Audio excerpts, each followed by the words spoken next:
So I'm underneath the boat and I'm about to conduct a very sophisticated scientific experiment, and I have no idea if this is gonna work.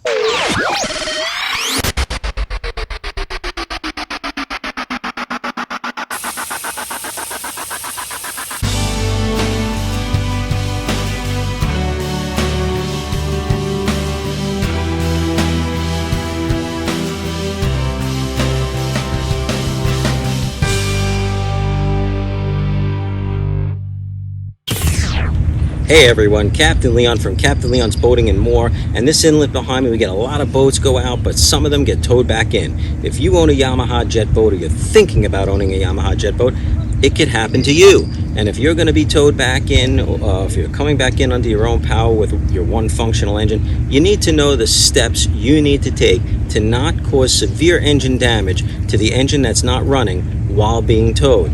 We see the question come up on the forums and the Facebook pages all the time. Do I have to pinch off a hose? What do I have to do? Well, we're going to cover all of that.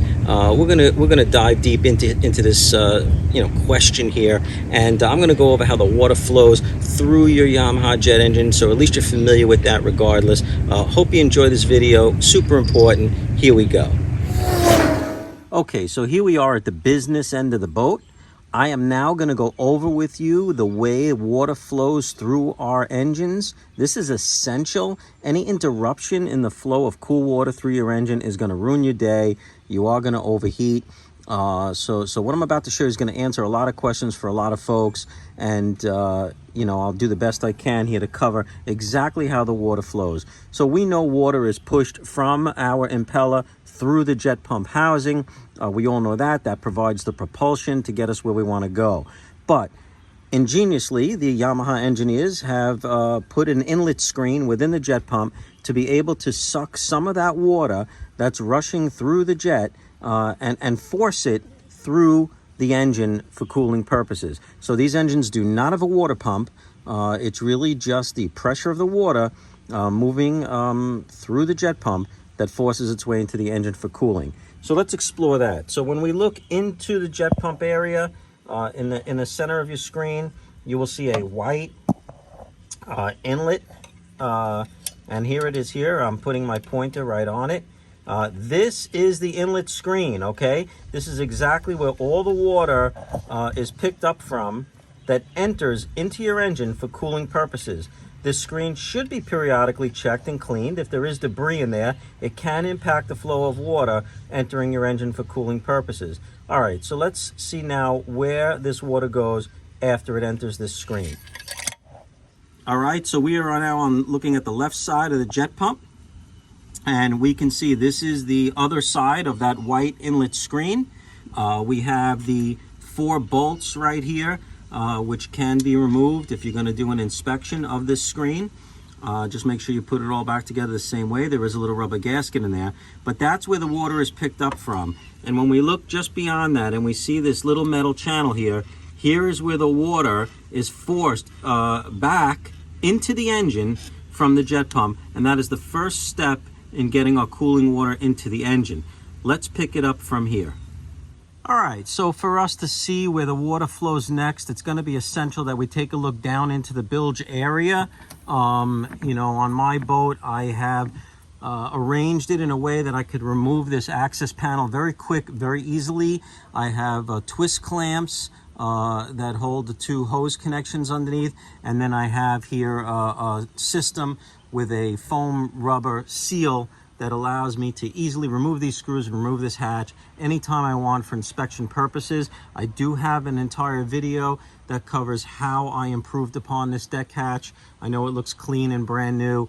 At the time of the filming of this video, this boat's in its 11th season. It's an original 2014. I'm the original owner, so I do keep it clean. So yeah, let's remove this hatch at this point, and let's take a look inside and follow that flow of water.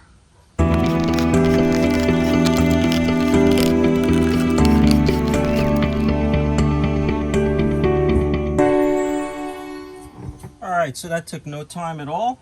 We were easily able to remove this hatch. Access panel, like I said, I do have a good system here where I have a rubber seal all around. I also have these speed clips here makes it very easy to go ahead and just, without tools, reach inside with my hand and unscrew it. And happy to see my bilge is all nice and dry in here. But let me bring you on in here and let's take a look and continue with the flow of the cooling water. Okay, so here we are inside the bilge. A good opportunity to inspect your brackets. What the hell's a bracket? Your brackets and your clamps, and make sure that everything is in good shape. You can get a little rust, and you just want to make sure that if it's looking like it's about to fail, you want to replace it. So yeah, let's now reach in here and get a sense of exactly where the water's coming in. So there you have it, all right? This pipe, down in here, this is where the water is entering into the bilge area from the back of the jet pump, from the inlet screen. This is your sole source of cooling water to cool your engine, and it goes through this corrugated hose, runs across, and then it goes through this transom wall here, if that's what you want to call it. So you can see at this point now we're going to have to move into the engine compartment to follow the flow of water.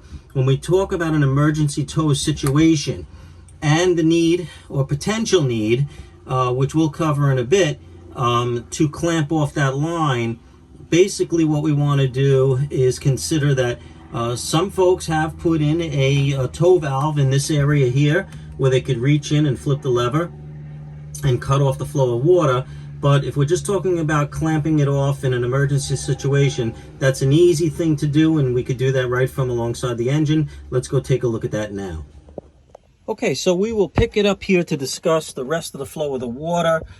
We know where we saw that hose entering through the transom wall, and here it is right here. It is this black hose coming through the wall, which merges with this red hose. But if you are inclined to clamp off and block the entry of water being forced into your engine when your engine is off due to a towing situation, that is where you want to clamp it. I'm going to demonstrate that clamping process in a moment, but just so you know, that is where you want to clamp it. The water from there flows into the rest of the boat. You can see it divides, goes up into the exhaust manifold. Some of it comes up into the oil cooler, leaves the oil cooler, and from here it flows out your flow indicator on the side of the boat. So when you look over the side and you see water pumping out underway, that's telling you water's making it through the engine. And we also have water that's going up into the top of the engine block and making it through the thermostat, which is right here, and from there, flowing out this hose out the back too. So the water kind of divides, goes in a bunch of different ways, but what's most important for the purpose of this video, if you are interested in clamping it off, that's where you clamp it off. Let me demonstrate how we do that now. Incidentally, I think I neglected to mention that our connection here where we connect our garden hose when we flush our engine is that red hose that we discussed a moment ago that merges in the Y fitting to the water intake coming in from the jet pump. Just so you know, that's how the fresh water enters your engine when you're flushing your engine. So you're going to want to have a good hose clamp that will not damage your hose, nothing with metal or sharp points. These hose clamps are generally designed for radiator hoses working in an automotive environment. Here is mine right here, and this is the perfect size. You can get these on Amazon. Incidentally, this little Velcro pocket attaches to the side is so awesome because it took no time to just stick it right onto the carpet there, and I always know I have my hose clamp handy in an emergency situation. I'll put the links below, but let me show you now how we close this off and utilize this clamp. All right, so you want to get in there with the hose clamp. In my boat there's not a lot of room, so I kind of have to articulate it down in here to get it around the hose just as I want it, and then I basically squeeze the clamp, lift up the locking mechanism on it, and now that hose is effectively clamped. That will stop water from entering the engine when we don't want it to be. Hope that's helpful to you. Very simple to remove. Just release the bracket, articulate it down, remove it, and back in our holder. Easy peasy. So if you want to get a sense of what the big concern is here, like why are we so worried, how does this water get into the internals of the engine, it's really through the exhaust side. So, you know, as the water enters the boat, you could see that, you know, after it goes through the T-fitting here, it goes up into the end of the exhaust system here, the exhaust manifold. So you know, the problem is that when the engine died, some of the exhaust valves are in a position where they're open to the cylinder itself. And if water happens to backflow, if there really is enough pressure to force the water all the way up to the top sections here, and again, I don't know if there is, but if there is, that water could flow through the exhaust valve that's open and drop down right into the cylinder itself onto the head of the piston. If you get water in there, there you go. That's your problem. That is the making of a no bueno dia. Yeah, not a good day.